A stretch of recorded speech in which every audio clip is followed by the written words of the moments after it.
Revelio. Oh yeah, that's one thing I was gonna say. Imagine if in like the first 3 Harry Potter movies, you just had a bunch of kids who were all running around like Revelio, Revelio. Gotta find some collectibles, boys.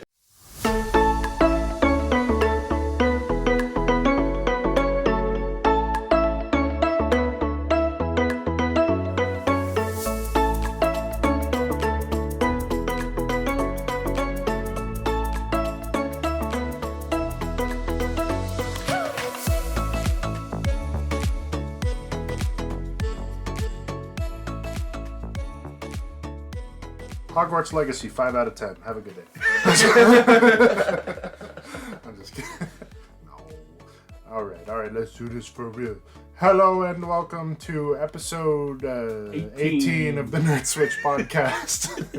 My name is Dylan, and joining me once again today is my good friend and fellow nerd, Jeremiah. Hello, everyone. Welcome to 18. House Gryffindor. Generic, basic. Thank you. I appreciate my bravery. Main character vibes over there. Yeah. And of course, again, Mr. Kyle of House Ravenclaw. Good to be here. Thank you for having me. I myself am a Slytherin. I manipulate both these people to record with me and all that good stuff. So. Achieve your ambitions, whatever means. So yeah, if it's not already apparent, today we're going to be reviewing a Harry Potter title. Not a movie, though. This is a video game that a lot of people were very excited for this year with Hogwarts Legacy. So yeah, we'll keep it nice and short there. Let's just go ahead and dive right in and flip the switch and give a review and thoughts on Hogwarts Legacy.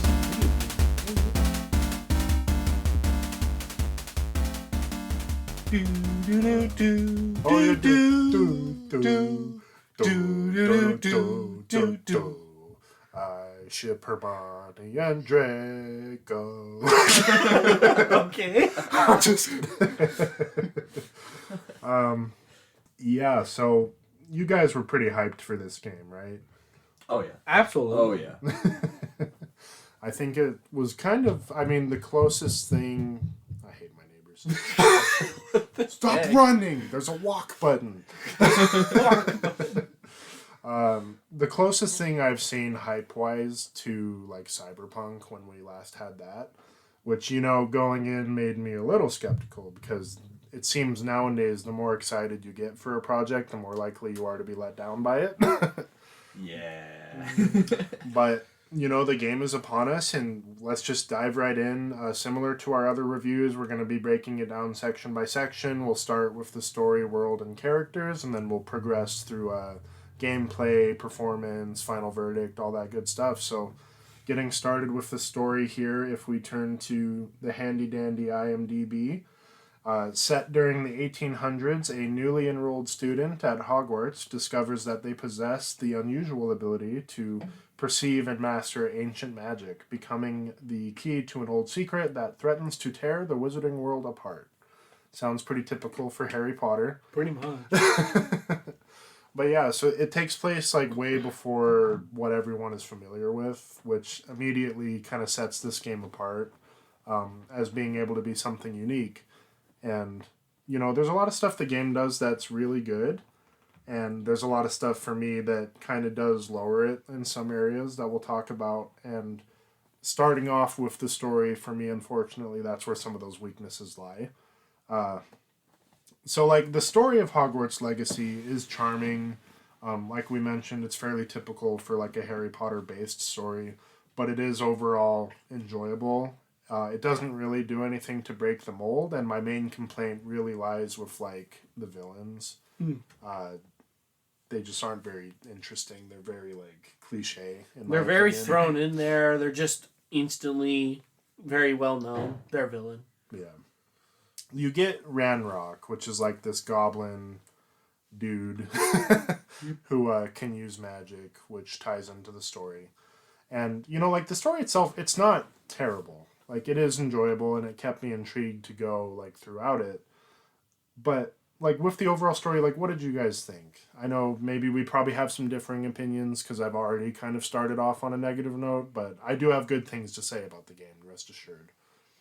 For the most part, for my intro for it, it's been doing okay. Yeah. It's very spread out on all the learning of the world creating, the story creating for it. It's definitely not all thrown together pretty quickly, and then gives you your story of each mission by mission, continuing that story. It's every single thing you do continues your story for that world. Right. And I really like how they built the world. There are some things that are very tedious to it, to the story. It is an open world game. It kind of comes with the territory. Yeah. It works. Yeah. So that I give that already good cred because, like you said, this is something that we were very hyped for. And my hype can either be like, oh, I'm super hyped for this game, but I'm still super cautious because this could totally blow up in everybody's face. Right. Yeah, I mean, my one stance with it, because, like, I didn't really consider myself a massive Harry Potter fan. Like, I had seen the movies all once, probably some of the earlier ones more when I was younger. But playing through the game, like, especially its opening, it really did kind of put a smile on my face, because it very much feels like it belongs in that world. Everything from your opening mission to finally getting led to Hogwarts for the sorting ceremony to taking your first couple classes, like that whole opening part of the game is fantastic. It definitely the immersion into this game, like it honestly kind of brought out more of like my young childhood self, where it's like I get to be a wizard. I'm going to Hogwarts finally. This is great. Yeah. And it like starts off really strong, but for me, like after you do the first two classes, it lost a lot of momentum because you start to get a lot more of the like other classes where you get a lot of fetch quests. And very stuff grindy like that. almost. Like you have to constantly go back and forth. Right. Like I kept having to go to Hogsmeade way too much Yeah. just because my inventory was full Right. and I couldn't carry anymore. But Mr. Kyle, what do you think, like story wise? I know maybe a difference of opinion, but what do you think? I mean, what you said about the intro in the beginning is spot on. Like they did such a fantastic job of immediately pulling you into the story in the game, and you want to keep playing. But after that initial, probably day 1 or 2 in game, it's a lot of fetch quests and I think I made a mistake of focusing on side quests a lot, which aren't very, captivating. They don't really pull you in. It's more like, go defeat these enemies and come back to me. Go find this and come back to me. Yeah. And it's not... It doesn't immerse you into the story. It kind of it almost felt like the entire like a lot of the assignments are tutorials. Like it's you can collect these plants from herbology, the venomous tentacula, or the Chinese cabbage. Which I didn't mind that part of it. A lot of that I actually really liked, like using the classes as a a premise to introduce you to the game's key like gameplay concepts is really clever. But for me, there's some parts of it that just overextended to the point where your teacher's like, oh, you want to learn this spell? Well, you got to go do this and this, and then come back to me. And I'm like, well, I will do this and this a few times, and it'll be fine. But then when I have to do like this and this and this and this and this and this over and over again, it starts to get a little tiring to where there's some points where like, do I really want to get that spell? And like, I did already. Just teach me. Yeah, I did go through and get them all, but there's definitely some points where it just kind of felt like a drag. But that's not to say that every side quest is bad. Like there are some really good side quests. Yes, especially the main side quests that are more character focused. And there's one, unfortunately, like PlayStation exclusive side quest that's probably my favorite in the whole game. But yeah, so it's not all bad. Like the main story itself has its weaknesses, but it works. Aside from some of its characters being kind of cookie cutter and very basic, its drive to get you through was intriguing enough for me to want to keep playing it. It does set up a sort of mystery, sort of, but it was also kind of very easy to see where it was going. I don't know if you kind of got that feeling with like what they were setting it up. Yeah, like you knew where it was headed. It was just a matter of how you were going to get there. And I do like, it wasn't completely straightforward. Like they throw a lot of unexpected twists. Like at the very beginning of the game, like somebody dies immediately. Yeah. And I liked the fact that it wasn't just a happy-go-lucky Harry Potter game. Like there's death and there's like some dark parts to it. It's definitely a lot more serious than like your Harry Potter intro, where it's very more kid.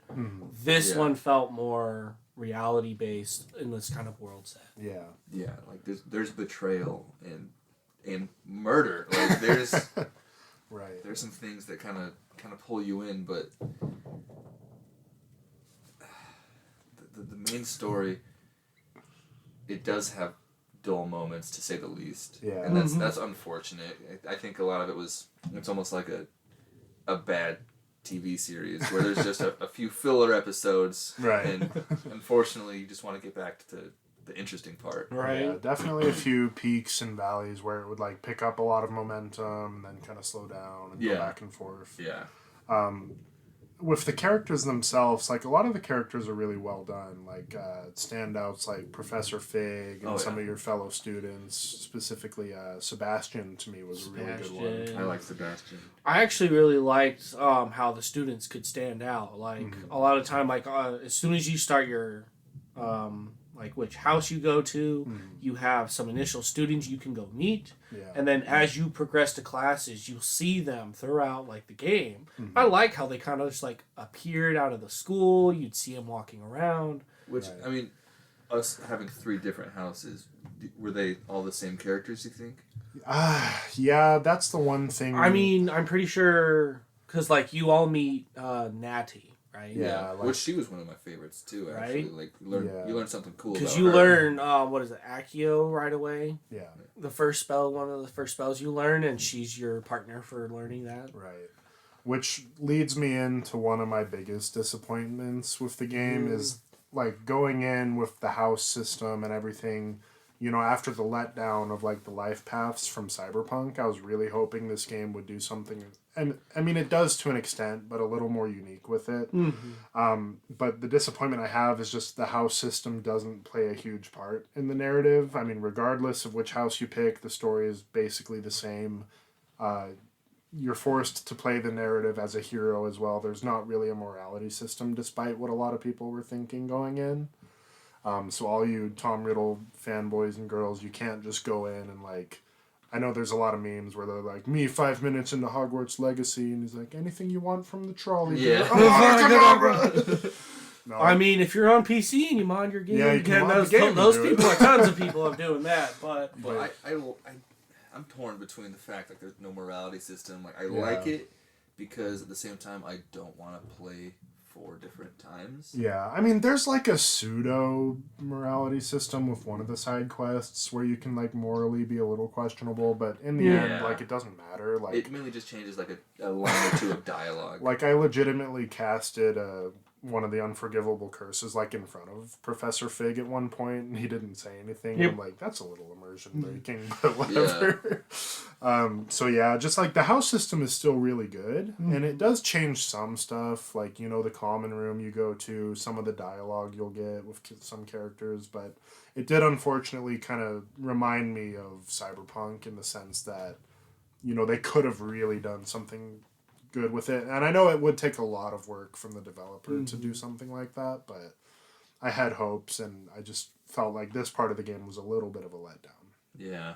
Despite its strengths, because there are some good things with it. But yeah, I mean, the overall story, that's for me where most of the game's weaknesses go. Like when we shift over to gameplay, I'll be very different talking about the game, because that's the part that I think really works, but yeah, with the overall story, like, did you guys just feel similar, like a little let down, or I don't know? I was a little let down, like I said, with some of the parts that just felt like filler, like, you know, fetch quests in the main storyline should not be there, I don't think. But the way they ended it, I thought made up for quite a bit. Like, the last quest was awesome. Like, it was really, really cool. That will kind of talk... We will have a spoiler discussion at the end where we kind of dive into... Well, spoilers. Yeah. But yeah, I do agree the ending was pretty strong. I just wish there was more like that. Yeah, for sure. Kind of reminded me of God of War. Like, it's a very similar premise for the ending. Yeah. But yeah, so with that, let's shift over and discuss the gameplay, which I think really is the strength of this game. I remember initially watching some of the early reveals with like the wand play and everything. It looked really cool. And I'm happy to say that it feels just as good as it looked in those trailers. The gameplay is really solid. Learning the different spells and mapping them. You have a system where you can map a spell to a certain button, and then it gives you an option to like switch over your spell set, which is a little hard to get used to. It takes time for me to get used to it a lot. But once you do, it's really cool because you get to the system where you're like chaining spells in a certain order, and it's really just to get fun. the most damage multiplier you can. And that part of the game is fantastic. Like, if the story was as good as the gameplay, my score for this game would be a lot higher. It's just really fun, and it's borderline addictive as you unlock more spells and kind of mix in unlocking new combos. so much stuff, like the room of requirement to all the stuff you can unlock there, going to Hogsmeade, all the different shops that are available with their side quests, your broom challenges. A lot of the gameplay there was a lot of fun to just explore with. Yeah, and that's one thing I noted. Just other aspects of the gameplay are really solid. Like, stealth isn't a main focus, but it's actually pretty well implemented because you get a legitimate spell to cast to, like, give yourself that sort of invisibility similar to, like, the cloak, but not as effective. And I like the fact that you have, I don't know the exact number, but like 6, 7, 8 different spells that you don't have to map, that you automatically get. Right. And for some of them, I kind of wish you did have that feature as well, because choosing and picking which spells you want mapped can be I kind of agree. Like, I kind of wish how, like, Revelio is set to be your left on the D-pad. Constantly. Yeah. I kind of wish we would have got... I was expecting so many more spells to be down there. Yeah. Another spell that honestly kind of bothered me a little bit more was Alohomora. Oh, yeah. I typically do not care for every lock that I have to unlock by going into it and doing a tiny little adjustment just to find that sweet spot for two different things. And 1, 2, and 3 are all the same. Yeah. Like, if I had gotten level 3 and it made me bypass 2 and 1, I'd have been fine. The good old lock-picking minigame. Thanks, Skyrim. Skyrim's was easy at least. Yeah. Yeah, and I mean, I wish some spells would have also been mapped. Like the one where you make yourself invisible. I feel like that one really should have had its own dedicated button. And you get so many all the like those key items too, because it's what are they? You get to pet the animals, feed the animals, capturing you. That takes a slot. Yeah, so basically you can like upgrade your character to where you have 4 different spell sets. 4 different spell sets. One of them I used strictly for like the pets and the room of requirement because you need spells to like conjure up, potion crafting tables. Basically what I've done is every time I enter the room of requirement, I go into my spells, I select all the stuff that it's going to be for that one section. I don't want to take up any space for it. But yeah, just other aspects, like the world's really well done. You get the broom travel, which is pretty enjoyable. Like, I had a lot of fun with it, doing some of the side missions with that, with the one really snooty Slytherin girl that's like, you're not going to beat me. Yeah, I beat her every time. Check it out. Yeah, watch me. So that was a lot of fun. Unfortunately, no Quidditch, which I'm holding out, crossing my fingers that maybe it'll be a DLC at some point. But that would have been so cool. Yeah, because I mean the flight system's really not bad, so I could see them like implementing it fairly well. But I don't know. The stadium would have to be a lot bigger than what it was. Kind of a sad thing that is not in the game, and the reason they give you is the current headmaster at Hogwarts is just like no Quidditch. Yeah, not after the injury. Yeah. So yeah, broom travel's really fun. You get some stuff with the beasts and the room of requirement, which I loved. Like that. Yeah, I'm loving all the videos I've seen of people that just so creative in their room in the vivariums. I had a lot of fun in there. I would like to go back and do more, but like I had a whole section I set up for my gardening. And I have like that downstairs area. Yeah. All of my left side, I have this beautiful like garden, potted plants Right. all over the place. Yeah, that's what I did. On the right, it's like blocked off, but then I have all my potion making and everything. Right. It looks great. I love it. Yeah, that part was really fun. Everything with the beasts was a lot of fun. Sounds like they're like moving the couch over. They moved in like 3 weeks ago. It sounds like they're on like just an office chair, just rolling around. Yeah. I was gonna bring up a good point, but I completely forgot it. Alright, so yeah, everything with the beasts, really good. Like, I love just going out and like collecting ones I haven't gotten and picking the vivarium that I wanted to keep them in. And then grooming them, you know, setting up their little area, the breeding pen I thought was really nice as an inclusion, you know, making them have babies.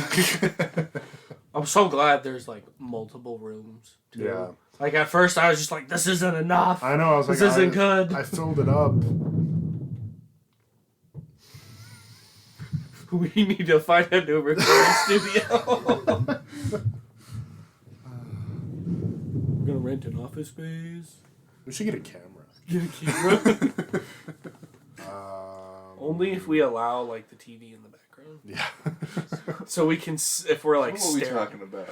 I swear I had something. We're talking about We're on the gameplay part right now. we're talking about the beasts. For those who maybe hear annoying noises throughout this episode, my upstairs neighbors are the worst, so I apologize on their behalf for being inconsiderate. But yeah, so talking about the beasts, everything there, really good. Just, you know, taming the beast, petting them, feeding them, getting resources for doing so, I thought was not even a necessary inclusion, but like a really nice touch. It was fun. I really definitely enjoyed it. Yeah. Oh my God. I'm about to hit the ceiling. I'm about to do it. I'm about to Just go upstairs. knock on the door. Hi, can you shut up? So when are you guys moving again? When are you guys moving again? I'm trying to think of like other gameplay things that were like noticeable. I mean, I'm loving all the different funny things where everyone's just like, you walk 10 feet and you're like, Revelio. Oh yeah, that's one thing I was gonna say. Imagine if in like the first 3 Harry Potter movies, you just had a bunch of kids who were out running around like Revelio, Revelio. Gotta find some collectibles, boys. There's secrets afoot here, Revelio. But yeah, I think everything with the gameplay, really good. And if the story was as good as the gameplay, it'd be a better game. But let's jump up to audio, visuals, and performance. I noted on mine, like, technically the game handles itself very well. Like, audio design is good. I didn't have issues with much. There was one weird thing, because, like, you know how you can change not so much your character's voice, but the pitch of their voice? Yeah. Yeah. A little awkward. The male voice pitch honestly sucks. If you do anything other than the default, it sounds weird. It sounds very robotic. I'm stuck with it, and I always constantly hate it now whenever my character talks. Because I did like the second option to the left, so it was a little deeper, but then you listen to it in dialogue, and it just sounds like it's very robotic. They didn't mix it very well. Yeah, very robotic. So that was like one technical issue I had, I guess. But there was a couple things like performance-wise where I had frame rate dips that were pretty significant. Yeah, there were times where I thought it was just gonna like fully crash on me because it dropped so much. Yeah. I don't know if you guys noticed it, but when like character dialogue, like as they talk to each other, did it feel like they just instantly jump from one sentence to the next? I thought it was fine. Really? Yeah, I mean, I didn't really notice, but I just always thought like they'd like one person would talk, like Professor Fig would talk, and then another person just chimes right in. I don't know. It's like it felt off to me, but at the same time, a lot of conversations do go like that, where multiple people start talking at once. Yeah. I do think the game has a fairly bad case of like NPC syndrome, where the NPCs just aren't voiced as well and don't look as good as like the main characters. Where are you off to now? What? Oh. You know how many times I heard traveling was a real nuisance, before I invented flu travel. All roads lead to Hogsmeade. It's so weird. I'll end my game and he still says it sometimes. Like, why are you telling me this? Yeah, I mean, I know you guys had some game crashes. I didn't have anything like strictly crash, just some frame rate dips. Nothing really glitch-wise or like game-breaking, but it's average to me, like performance-wise, audio, visual-wise. Like it does its job, but it does what it's supposed to. Like comparing to like our last review with Dead Space, it doesn't do anything to like break through the upper echelon of video game development. It's very much, it does its job. Mm-hmm. One of my funny things that I always laugh at, it doesn't game break, but my robe will sometimes be in my waist, like the bottom part flips up and it's just kind of poofing up here, and I'm just like, I haven't had that. Just want to tuck it down. It's not working. Speaking of the appearances in your robes and whatnot, I love the fact that you can change the appearance to whatever you want. You get a nice, easy trans. Yeah, you don't look like just a clown. I love some of the videos though that were really funny. Like someone's wearing the weird like dragon glasses, this weird pointy hat, a scarf, right? And they did a cut scene when they entered the three broomsticks, and it's like, wow, you look pretty lost, and he's like, yeah, it's my first time. Spot the main character, It's always funny too, because in classrooms you stand out so much, where everybody's in like normal uniform, and then you're just over here flaunting your stuff in like fancy glowing room. Magic. I can dress how I want, One thing that was kind of a fun audio thing I picked up, because I was literally at one point wearing pajamas, and people actually commented on it. They were like, "Oh, that guy's just running around in pajamas." That's awesome. But yeah, up until I realized you could change the actual appearance of your equipped items, I was hideous. I was definitely the new kid at school for a while. I was a very flamboyant wizard. I was very foreign. I did not know where I was. Always making a fashion statement, let me tell you. Yeah. So yeah, just on the performance front, like a couple of bugs, nothing game breaking. It was fine. Yeah, no, they did really well. But with that, I feel like this is going to be a lot shorter of a review. I'm about to go rip a tire off of a About kid's to toy. get some new neighbors. There's going to be a vacancy upstairs. But let's go ahead and jump, if you guys are ready, unless we missed anything, we can kind of move on to our final verdict for the game. Yeah. Okay. Final verdict. Well, like I kind of mentioned, it's like for being one of the most hyped video games for this year, I think it, for the most part, delivers. It's easily, in my opinion, like the most definite gaming experience in the Wizarding world. I mean, we haven't seen a good Harry Potter game probably since Lego Harry Potter. But I think looking at it now, like this is probably the game I'll point to. If they're like, oh, Harry Potter game, I'm like, oh yeah, Hogwarts Legacy. Yeah, very true. For how short, like, the main storyline can be, like, there's still so much to do and so much to explore and see. I mean, I'm fairly, like, close to reaching my God of War Ragnarok time play. I hit 46 hours for that game, and I'm currently sitting at 31 for this one. Okay. I'm still not there yet. Yeah, I think that's about where I got. And I did beat the game and do a good amount of side stuff, but like I'm definitely not going to be a completionist for this one. But yeah, like my personal rating, like I would just say it falls a little short with its narrative and some of its characters, but there's enough there to keep you playing and keep you, enjoying it for a good while. So for me, it's just going to be an 8 out of 10. Not at all a bad score, just there's a couple things with the title that does bring it down a little for me. But I still recommend it, especially if you're a fan of Harry Potter, be it the movies or the books. You'll definitely find something to like with it. There's a lot to this game, so I definitely agree. I've kind of given it that 8 out of 10.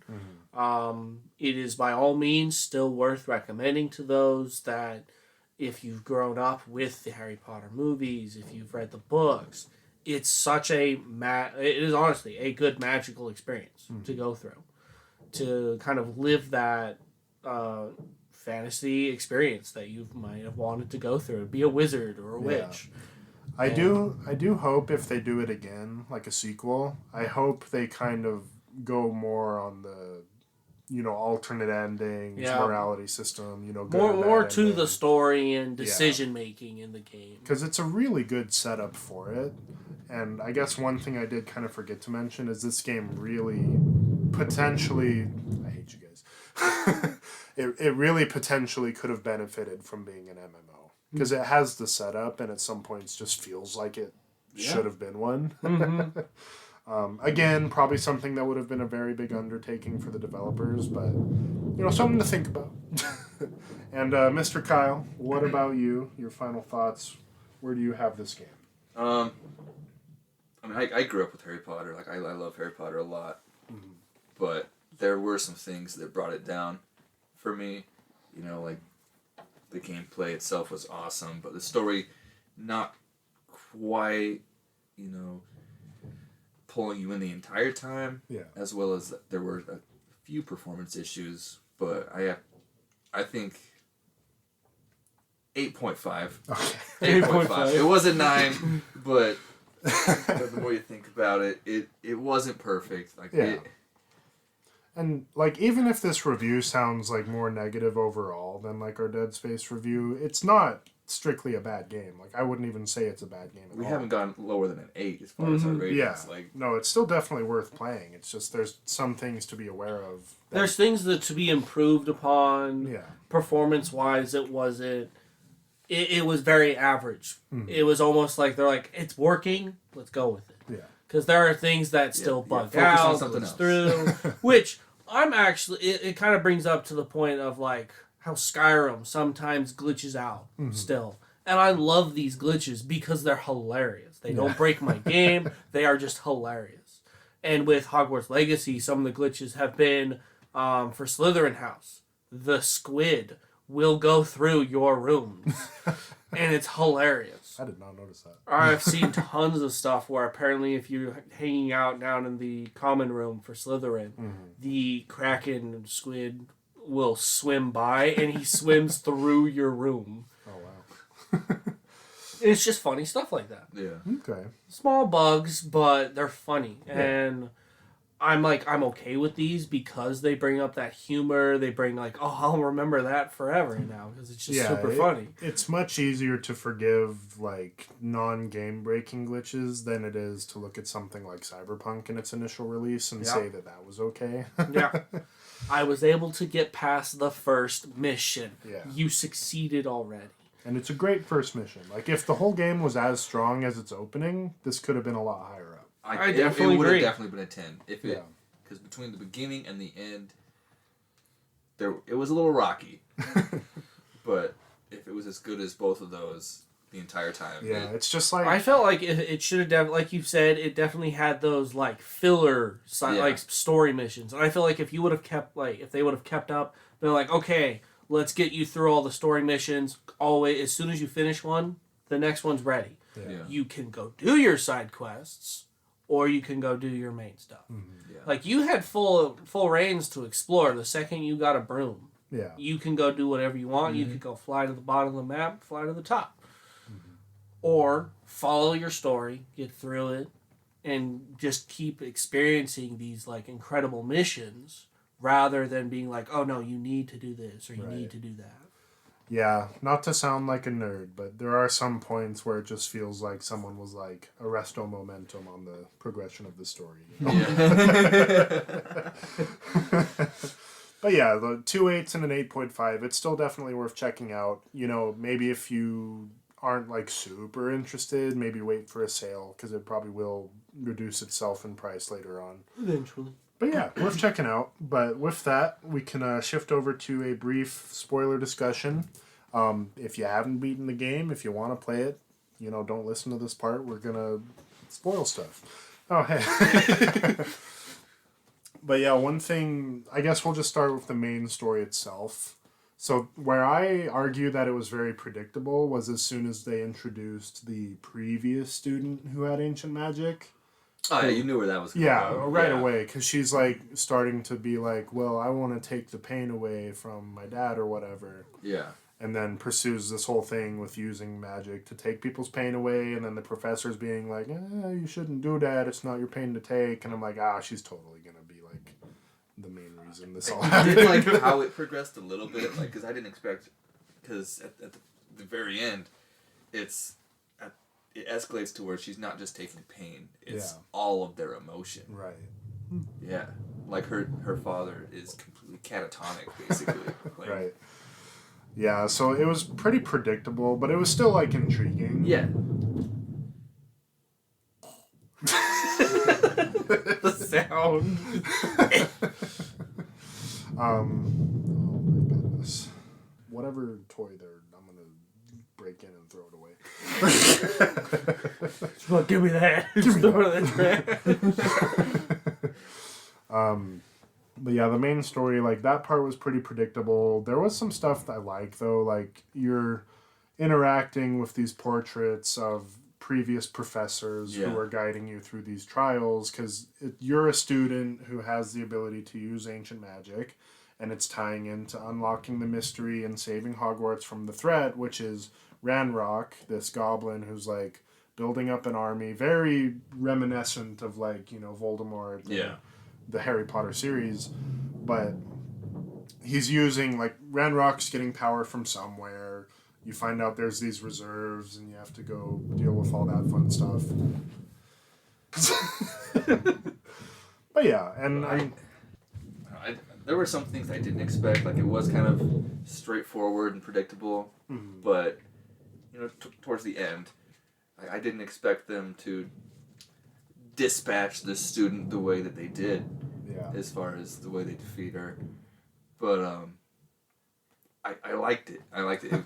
It's a lot darker than this game is, or that you would expect from a normal Harry Potter game. right. But Yeah, and I mean, the final sequence, like we talked about, is really cool. You get the moment, like, very similar to the last movie, like Deathly Hallows Part 2, like the defense of Hogwarts.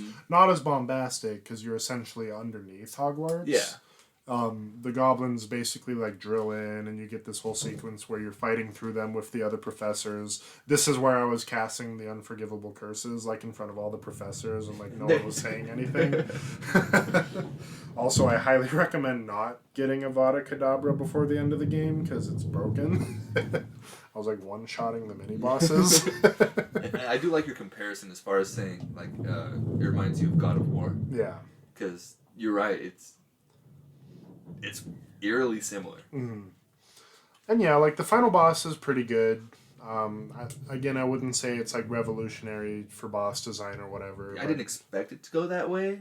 Yeah. But still, I didn't either, boss fight. because, like, you get to fight with the other. I hated this villain, the top hat dude. Oh, Rookwood, whatever. Rookwood.